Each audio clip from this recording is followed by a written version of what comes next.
जय हिंद। बुंदेलखंड न्यूज 24 में आप सभी का स्वागत है। न्यूज रूम से मैं आरिफ सिद्दीकी। तो चलिए बढ़ते हैं झांसी से एक खबर की ओर। केंद्र सरकार की मनमानी मानो अब बढ़ती ही जा रही है। ऐसा ही आज एक मामला फिर सामने आया, जहां पर कांग्रेस की कार्यकर्ता इकट्ठा होकर लखनऊ में धरना प्रदर्शन करने वाले थे, लेकिन आज झांसी के प्रदीप जैन आदित्य सहित कई लोगों को उनके घरों में नजरबंद कर दिया गया, ताकि वे आज इकट्ठा होकर केंद्र सरकार के बनाए हुए इस कृषि बिल के खिलाफ प्रदर्शन ना कर सके।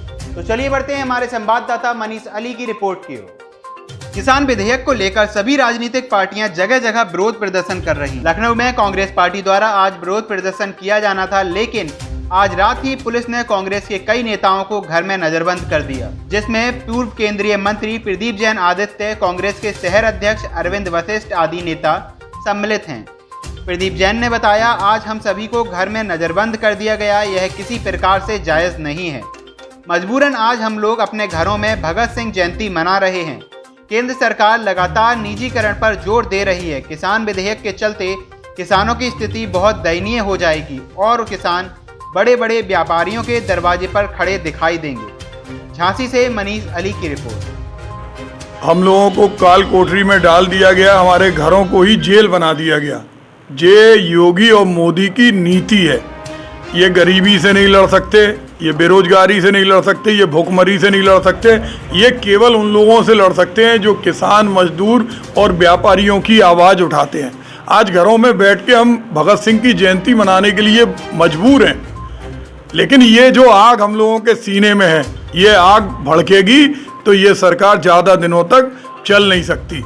प्रदेश की सरकार पूरी तरह से अपराध से निपटने में असफल है, कोरोना से निपटने में असफल है, बेरोजगारी से निपटने में असफल है, हर स्थिति में असफल है। और ऐसे में हम लोगों को हाउस अरेस्ट करना, जब हम शांतिपूर्वक लखनऊ जा रहे हैं, सीमित संख्या में हम लोग कोरोना प्रोटोकॉल का पालन करते हुए, तो घरों में रोकना, ये कौन सी इंडियन पेनल कोड की धारा है कि आप किसी व्यक्ति को, और ख़ास तौर से जो जनप्रतिनिधि हैं, उनको आप घर में कैसे रोक सकते हैं? ये अंग्रेज भी नहीं कर पाते थे।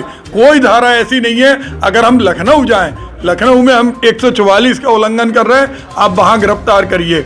हम लखनऊ में अगर कोरोना प्रोटोकॉल तोड़ रहे हैं, आप उसका करिए, लेकिन घर के अंदर सिंगल हम बैठे, वशिष्ठ जी बैठे या रेजा जी बैठे, जितेंद्र भाई बैठे, हमारे इम्तियाज भाई, सुलेमान भाई, रघुराज भाई, हमारे अनिल भाई, अगर 5-10 आदमी हम लोग जा रहे और अपने प्रोटोकॉल से जा रहे, तो उस पर कोई धारा नहीं बनती। और उसके बाद जब आज प्रदर्शन भी हो गया, फिर भी पुलिस को यहाँ बिठाए हैं। हमारी इन पुलिस वालों से लड़ाई नहीं है, लेकिन व्यवस्था से लड़ाई है। क्यों बैठे हैं जी अभी तक? ये शरीफों का मोहल्ला है और कोई हम गुंडे बदमाश नहीं है कि जिस तरह से आतंकित करके घरों में, और ये एक बार हो हर बार ये करना कहीं से भी संवैधानिक नहीं है। हम किसानों की लड़ाई के लिए जहां उनका पसीना गिरेगा, हम खून बहाने के लिए तैयार हैं, लेकिन हम उनकी मंडियां नहीं बिकने देंगे। वो चाहते हैं जिस तरह स्टेशन बिके, एयरपोर्ट बिके, ट्रेनें बिकी, बैंक बिके, नवरत्न कंपनियां बिकी, लाल किला बिका, वैसे ही वो मंडियां बेचने का मंसूबा बता रहे हैं। वो बताएं उनके पास कौन सा ढांचा है। उनके 30 साल पुराने घटक दल के लोग उनसे साथ छोड़ गए, उनके अपने 27 सांसद उनसे किनारा काट गए। उसके बाद मोदी जी चुनिंदा 7 उद्योगपतियों को खुश करने के लिए ये किसान विधेयक लाए हैं, जिसमें वो कॉरपोरेट के दरवाजे पे अन्नदाता किसान खड़े होकर वहाँ गिड़गिड़ाएगा। अगर उनके बीच में कोई व्यवधान आएगा तो उसके लिए ब्यूरोक्रेट्स निपटारा करेगा, कोई कोर्ट नहीं करेगी। पूरी की पूरी व्यवस्था केंद्रीकृत कर दी है। केवल एक आदमी इस देश की 93% दौलत को लुटवाना चाहता है। कोई सामूहिक निर्णय नहीं होता है, कोई चर्चा नहीं होती है। देश की सबसे बड़ी वहाँ पंचायत जहाँ 1 मिनट में 1 करोड़ रुपए चर्चा में खर्च होता है, उसमें इन महत्वपूर्ण विधेयक पर चर्चा नहीं होती। फिर क्यों बनाया? अपने घर में बैठ के कानून बना लो, घर के अंदर बैठ के आप कानून बना लो, खुद ही उसको पारित कर दो, आपको जो करना है आप कर दो। और पूरे देश के लोग आज चाहते हैं कि ये सरकार अगर बहुमत में है, इसको ये हक नहीं है कि ये देश को बेचने का काम करे।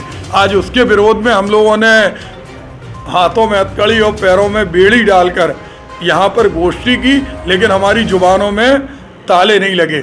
और हम लोग जानते हैं कि बहरों को सुनाने के लिए विस्फोट की आवश्यकता होती है, तो वो क्रांति विस्फोट भी हम लोग अपनी वाणी के माध्यम से अहिंसात्मक ढंग से वो विस्फोट भी पैदा करेंगे, एक वैचारिक आंदोलन करेंगे, जिससे सरकार के प्रति जो जनाधार है, जिस जनाधार का इन्हें घमंड है, वो जनाधार हम पूरी तरह नेस्तनाबूद कर सकें।